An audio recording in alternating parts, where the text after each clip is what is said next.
Gusto mo bang pumunta ng Batanes? O maramdaman man lang ang vibes nito? Ngunit sa ngayon ay medyo mailap pa ang iyong budget. Pues, sa video natin ngayon ay pupuntahan natin ang tinaguriang Batanes of the East, ngunit budget friendly. Pwede ka na mag-overnight sa ibabaw ng bundok na ito na mala Batanes ang tanawin sa halagang 300 pesos lamang. 10 pitching dito ay 300. Pwede na kasi maganda yung view. Nakita nyo naman yung view kanina. Kitang-kita yung Pacific. Talagang napaka-relaxing. Ayos din doon, magbo-bonfire kayo doon. Dito lamang yan sa Dingalan, probinsya ng Aurora. Sa ating ride papunta dito ay nadaanan din natin ang ilang kilalang tourist spot ng Nueva Ecija. Ang Welcome Arch ng Gabaldon na paboritong hintuan ng mga turista dahil na rin kitang-kita dito ang napakagandang bulubundukin ng Gabaldon.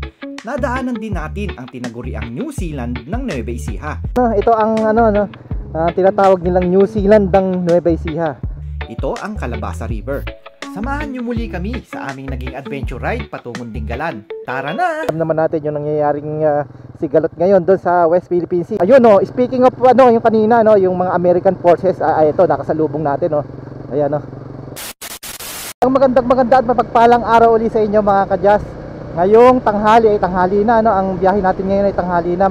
As usual, manggagaling uli tayo dito sa aming bayan ng Cabanatuan City. Samahan nyo uli ako ngayon mga kadyas sa ating gala ngayon, sa ating adventure. Ang pupuntahan natin ngayon ay Dingalan at papakita namin sa inyo ang ganda ng Dingalan at pati na rin yung mga madadaanan nating iba pang tourist spot dito sa aming lalawigan ng Nueva Ecija tulad ng sa may Calabasa. Calabasa River, papakita ko sa inyo yan.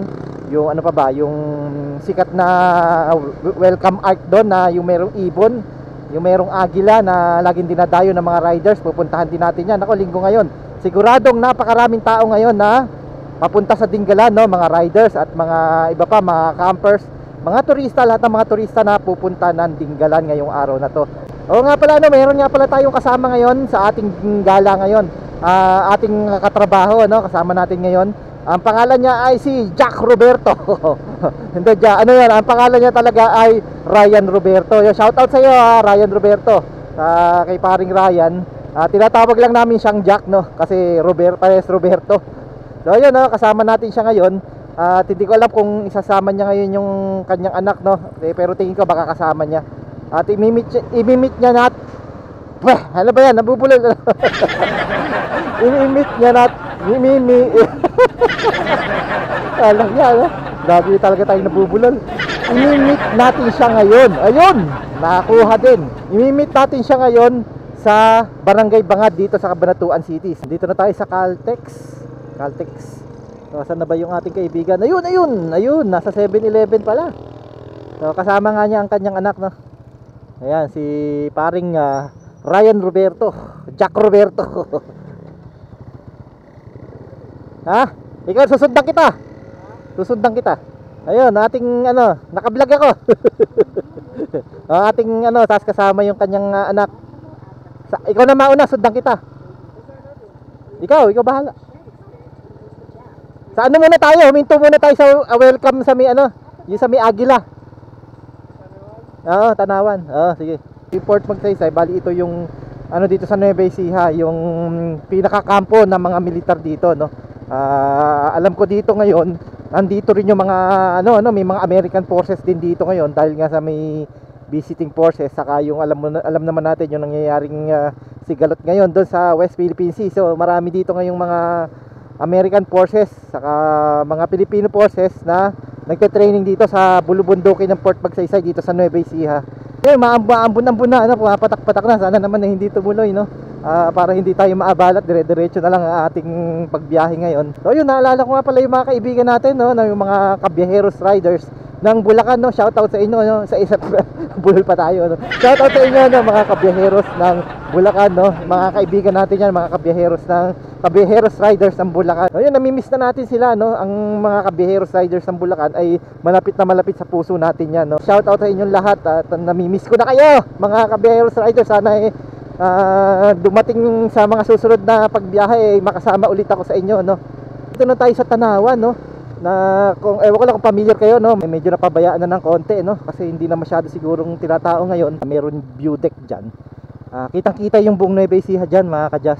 At ito pa, ayan, makita nyo may pang Sunset Peak Nature Camp. So hindi na masyado siyang tinatao ngayon. Pero nung ano nga, katulad nga nabanggit ko kanina, nung panahon ng pandemic, nung kung naaalala nyo, yung kada probinsya, di ba, nakasarado. Nagpapayagan na nila lumabas. So ayun, no, speaking of ano, yung kanina, no, yung mga American forces, ito nakasalubong natin, no. Ayan, no. Oh, yan, mga American forces yan. So galing sa training yan sigurado. At ayun na nga, balik tayo sa pinag-uusapan natin kanina. So ayan, yung pandemic, di ba, lahat ng boundary ng kanya-kanyang probinsya sarado, di ba? Hindi nagpapasok. Kung ikaw ay taga Nueva Ecija, papasok ka sa Bulacan, dapat may special permit ka. So nung nag-uumpisa ng pwede nang lumabas-labas sa mga tao, no, sa kanya-kanyang probinsya, ay talagang dito nag-iipon-ipon ang mga taga Nueva Ecija, no. Isa to sa laging pinupuntahan itong Tanawan, no, Tanawan View Deck. Talaga napakaraming tao diyan. Ganito ang isa sa mga challenge sa mga travel adventure content creator, no. Ayan yung gano. Wala umura. Naging hapon bigla. Talagang bulol-bulol na to, no. Umulan umaraw, nako, dire-diretso lang ang biyahe. Nawala na yung ulan at medyo maaliwalas sa dito. Yan, nagtanggal na rin tayo ng ating mga kapote natin kasi sobrang init. Yan, sana naman dire-diretso na to na wala nang ulan, no. Napaka-hassle pag sobrang maulan pag nagbebiyahe, pag nagra-rides. Nandito na tayo sa tulay ng Bato Ferry Bridge. Ayan. Ayan, oh. Naalala ko yung malaking bato na yun, no. Diyan kami madalas maligo nung bata kami, no. Pag nag-outing kami, lagi kami madalas dito. Ayun, kahit nag-uulan, no, malinaw ang tubig dito sa Bato Ferry. Ayun, no, sarap maligo, oh. Magkano kaya entrance dito? Pero nakalagay dito, welcome Ilog Bato Ferry, no entrance fee. So no entrance fee dito. Ayun, oh. Welcome Gabaldon Arc na merong lawin. Ayun, oh, may lawin, no. Oh, yan. I love Gabaldon. Hinto muna tayo dito saglit. Ang ganda ng bundok dito. Maganda talaga ang bundok. So picture muna siguro, no, picture.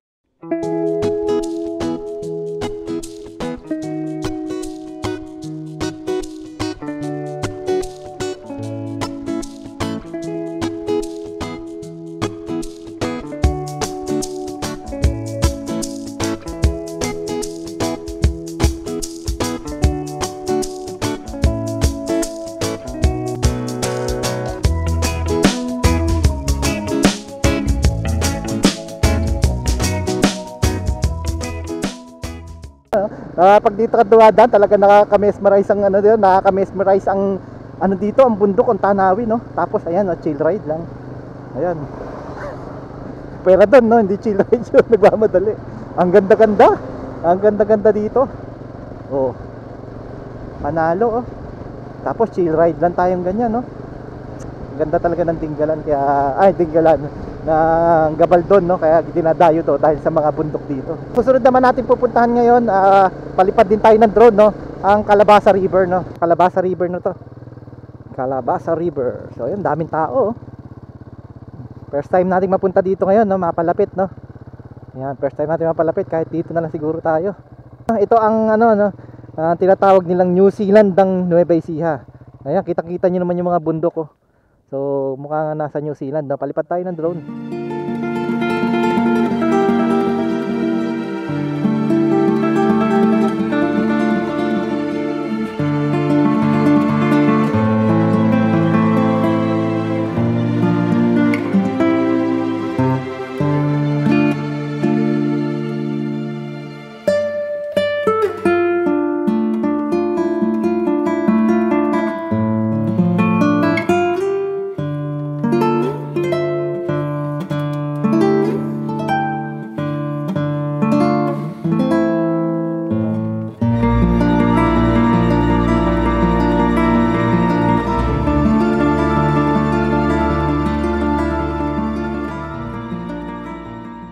Ayan, diretso na tayo mga kadyas sa Dingalan. Gumaganda na ang araw. Ang sarap din maligo siguro dito sa Calabasa River na to, no? Ang linaw din ng tubig. Ayan, no? Ang ganda ng view. Although kulang siya sa mga puno-puno, meron namang mga kubo-kubo. Dingalan na tayo, tara na! Ito naman mga kadyas, sa Nueva Ecija, isa ding tourist spot to. Nandito tayo sa Dupinga River. Yan, ayos ding maligo dito mga ka-Jazz, no? At malamig din ang tubig dyan. Ayan, kung nakikita nyo sa camera, ewan ko nakikita nyo, ano? Ayan, no? Tayo, ayan. Nakikita nyo, ayan, no? Green na green yung tubig, oh. Ang lamig dyan, ang sarap maligo dyan. So ayan, ayos din yan, puntahan. At pinuntahan na nga natin yan nung mga nakaraang vlog natin. Ayos dyan. At napakamura lang, no? Kung tama ako ay 20 pesos lang entrance dyan sa Dupinga River. So puntahan nyo rin yan, ayos dyan, mag-enjoy kayo dyan. Yan, nandito na tayo, paakit na tayo ng bundok. Ayon sa ating Google Maps ay 10 minutes na lang, nandun na tayo sa ating destinasyon, sa Dingalan Pacific View Deck. Ilang kilometro ba? 5 kilometers, 10 minutes. Paliko-liko din ang dinadaanan natin ngayon, no? Parang yung dinadaanan natin sa Bungabon, sa Bungabong papuntang Maria Aurora, ganun-ganon, no? Paliko-liko. So ayun, no? Nakikita ko na yung Pacific, no? Pacific Ocean. Dito na tayo sa Pacific View Deck mga ka-Jazz. At may binayaran tayo dito. Ang binayaran natin ay sa may tour guide ay 150, tapos 50 per head. Bari kami lahat 150 sa tao sa entrance. Tapos ano na, 300 lahat total, kaming tatlo. Dahan-dahan, madulas ang daan, tumingin sa daan, baka may ahas. Ligtas ako dahil yung kilala kong ahas ay wala. Ayan mga ka-Jazz, naglalakad na kami ngayon sa papunta sa Pacific View Deck. Sabi ay 5 minuto daw buhat dito. Ay hindi lintayan. Ibig sabihin yan ay healthy ang ano dito, no? Ang ecosystem ng bundok dito ng Pacific View Deck. Matindi rin ang hiking dito, matindi. Hingal na agad, hingal. So yan, nakikita nyo mga ka-Jazz, no? Puro hagdan ang inakit natin, man-made hagdanan. Nakailang minuto na ba tayo? Siguro 3 minuto na o 4. Konti na lang. So yan, siguro sakto lang din yung punta namin dito na hapon, no? Para konti tao. Kasi pag maga, alam ko maraming tao dito. Hello po. Ano po? Okay lang po, naka-video. Ayan po. Ayan po. Dito po ang bayaran na entrance. Bali 50 po isang tao po. Shout out po sa inyo. Shout out. Ano po pangalan niyo po? Ate Myla. Ate Myla, hanapin niyo si Ate Myla pagpunta kayo dito. Hindi ako makapagsalita. Hindi kaya ako na. May pahalo-halo po sa baba. May pahalo-halo tayo dun sa baba. Sige po. Donation. 60 po, 60 per head. Sige po. Ay, sige po, thank you po. Thank you po. Hindi na tayo makapagsalita. Pero saktong-sakto nga 5 minuto. Nice view. Ayos ang view dito mga ka-Jazz. Ayos. So, itatanong natin mamaya kung... Hi Doggy. Si Doggy, oh. Ngayon. Naga dito ka ba? Ha? Si Doggy. Tatanong natin mamaya kung pwedeng mag-camping, no? So, nabulol na naman tayo. Instagrammable. So, ito ang view. Yung Pacific. Ayan, yung Pacific Ocean. Ayun, nakikita lang natin. Ayan, oh. Tapos, mayroon pang pababado, no?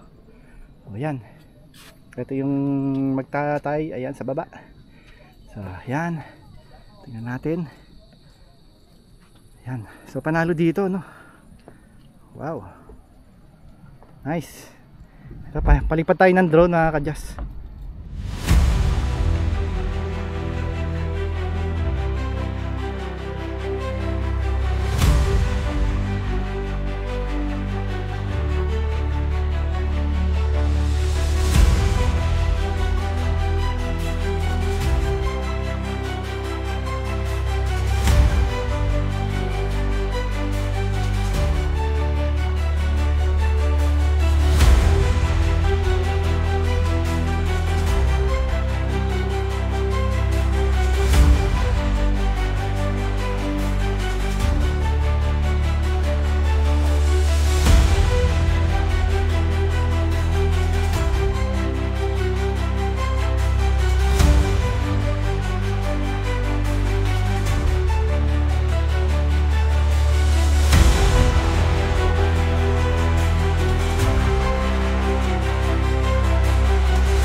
Ito mga kadyas, subukan natin babain tong nasa baba. Palubog na yung araw, oh. Lubog na, kaya medyo madilim-dilim na siya. Ayan, Instagramable din to, yung lugar na to. Babain natin. Nope, medyo madulas. Dapat nakahawak sa gilid. Dito sa mga gilid-gilid. Ang ganda dito. Ayan. So mamaya itatanong natin, no, kung magkano ang camping fee dito. Saka meron silang parang ano doon, may bahay doon na kubo. Tatanong din natin yun kung magkano yun mamaya. Yun, oh. Oh, so relaxing, oh. Tapos ang view mo, ayan, oh. Ayan ang view, oh. Pacific Ocean. Yun. Napaka-relaxing dito. Yan, tapos hihiga ka lang na ganyan. Ayan, oh. So relaxing mga kadyas. Sana ganito na lang lagi, no? Walang pasok sa trabaho, tapos dire-diretso ang sahod. Tapos libot-libot ka lang ganito, gala-gala, higa-higa ka lang ng ganito, nature. Sa mga ilog, dagat, bundok. Sarap ng life pag ganon. Iyon! Kababa tayo sa pinakababa. Ito yung pinakadulo niya. Yan. So ito, Instagramable na naman. Instagramable place na naman mga kadyas. Yan, oh. Wow. Iba talaga ang coastal, no? Ang coastal place ng Dingalan, no? Nakaka-amaze. Napaka majestic, sabi nga. Napaka majestic niyang tingnan. Yan, no? Kung nakikita niyo yung gawin na yun, yun. Ang ganda-ganda. Yan. Yan.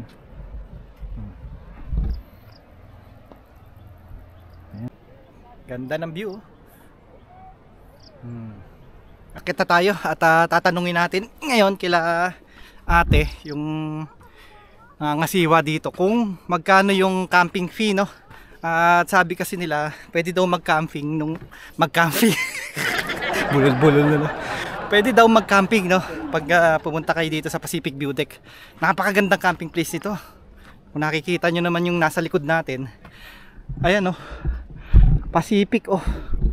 Tapos habang gumagabi ngayon mga kadyas ay papresko ng papresko, palamig ng palamig ang hangin. Talagang ayos dito. Magpalipas tayo ng gabi dito. Tapos yun ang magandang gawin dito, no? Yung magpalipas ka ng gabi dito. Tapos pagkalipas ng gabi, pupunta dun sa kabilang side na yun, yung Dingalan, yung pwedeng maligo. Yun ang pinakamagandang gawin dito, tingin ko lang, no? So susubukan natin yung gawin, no, sa mga susunod na punta natin dito. Nakita natin ang Pacific View Deck. At may dikitan yata ng sticker dito, no? Magdikit tayo ng sticker dito. Pwede po magdikit dito. Sige po.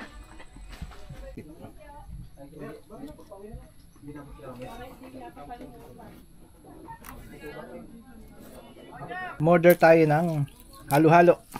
60 pesos ang isang halo-halo nila dito. Sakto naman dahil hindi masyadong matamis. So yun mga kadyas, no? Wala yung mga tao ngayon doon sa tindahan yung nagbabantay kanina. Buti na lang tinanong ni natin, no? Ni paring Ryan natin, no? Ang sabi ay 1.5, no? Oh, 1.5. Merong kubo doon na para siyang, kalimutan ko, tawag doon, yung parang triangle, no? Yung triangulo yung itsura niya. Good for 6. Oh, good for 6. Ayun. Good for 6 daw yun, mga kadyas, ay 1.5. 1.5 yun, overnight. Tapos yung isa, pang-apatan. Pang-apatan. Good for 4 person. Oh, magkano yun? Ganun din. Ganun din. Tapos yung isa daw, ganun din, kaso good for 4 person lang. First, nabubulol. Good for 4 person. Nabubulol eh. Ay, ganun din, 1.5 din, 4. Sana binabaan nila, no? Kaya ginawa man lang sana nila 1.499. Kaya lang walang aircon. Walang aircon. Ay, isa may aircon. Hindi, parehas. Parehas. Sabagay, di mo na makailangan ng aircon dito dahil malamig naman. Malamok dito. No, tapos yung tent daw ay 600. Ay, 300. 300. Oh, ayun, 300. tent pitching dito ay 300. Pwede na, ano, kasi maganda yung view. Nakita nyo naman yung view kanina. Kitang-kita yung Pacific. Talagang napaka-relaxing. Tapos ayos din doon, magbo-bonfire kayo doon, no? Nagpaparent din sila ng tent. Ayun, nagpaparent din sila ng tent. Nakita mo magkano? 300. 300 din, no? Ako, dapat talaga itong kaibigan natin, nag-vlogger din eh, no? Mas pa sa atin eh, no? Mas alam ka agad eh, no? Na itanong na agad kaysa sa atin. So ayan mga kadyas, no? Pauwi na kami. Hanggang sa muli, no? Hanggang sa muling vlog natin.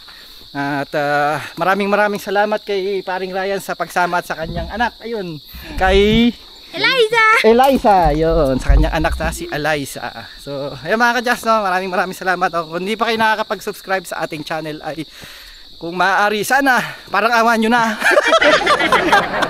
Parang awa nyo na. Mag-subscribe kayo. Ang ingay natin. O, yun, no? Hanggang sa muli, mga kadyas. Hanggang sa muling gala.